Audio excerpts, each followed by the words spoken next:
Hello, my name is Alana and today I'm going to be showing you how to screenshot on a Mac computer. So for the first step you will need to look at your keyboard, and there's 3 steps involved in taking a screenshot on a Mac computer. The first step is pressing the Shift button down on the bottom left here.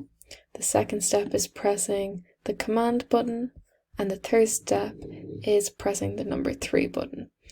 You will have to press Shift Command 3, then hold, and it should take a screenshot. You will hear a clicking noise and you will know that the screenshot has been taken.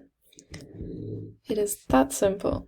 So for example, if I want to take a screenshot of this world map, I will do my 3 steps, Shift Command 3, and as you can hear, it made that clicking sound.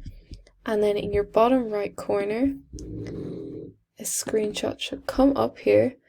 You can then proceed to crop it or do whatever you want with this.